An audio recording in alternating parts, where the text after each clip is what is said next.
Well, first of all, now, did you have a Paddington Bear when you were a young chap? I didn't. No, I didn't have the bear, but I was. My mother did read me the stories to get me to sleep, and now I can't sleep to this day without a Paddington story. Someone has to read me one.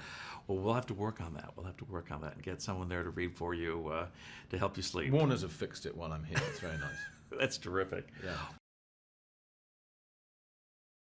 Well, this movie was absolutely so charming. I mean, from the pop-up book to all the different aspects of it. But, what in your mind, why this is an incredible, legacy, this bear, why do you think Paddington has resonated so much with so many generations?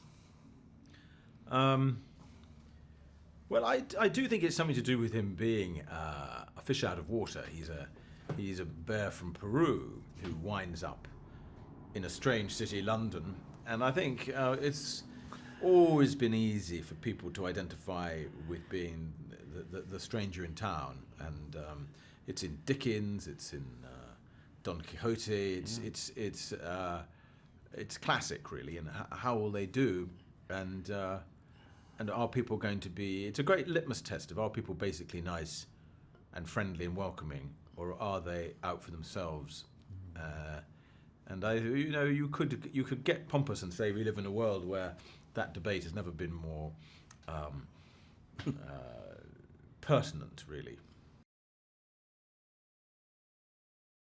When you got the letter from the director, I thought that was very funny, who said, "Oh, we've created a character who's vain, self-absorbed, and oh, by the way, we're thinking of you for this role." Yes. What was your reaction? Well, the awful truth is, it's not the first time it's happened to me. Woody Allen wrote me a fax many years ago. Quite similar, really. He said, "We created this man who seems to be rather charming and likable on the outside, but he's a vain monster on the inside, and we thought of you." Of all those fun costumes you got to wear, were there one or two that were favorites of yours in this? You got to wear some amazing costumes. Well, I liked dressing as a nun. I've always liked dressing as a nun. If I see nuns in the street, I whip their habits off. That's something I've absolutely stopped for 2018. So, but I love being the nun, and I love being the doggy. The song and dance number, I understand, was the first thing you did. The thing that I'm telling everybody they have to wait and see the credits, because that's a great number. And I understand that was the first thing you filmed. That's right. There's a big song and dance number in the credits, and so it's very important people who go to see this film don't leave the theatre until the credits have got halfway through, because I put a lot of effort into it. And it's quite a big number, and yes, it was the first thing, as chance would have it, it was films out of sequence.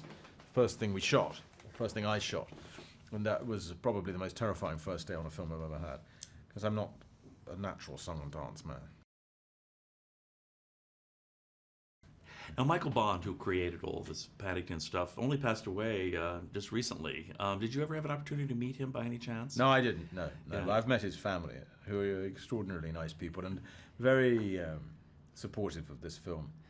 You would imagine that they could be incredibly protective, as they well should be, of these iconic books. But they truly love the film, and I must say, I myself never really like people making films of books I love, but in this case I do think they've not just sort of been faithful, but they've really captured the spirit of the thing, and I'm very proud of this film.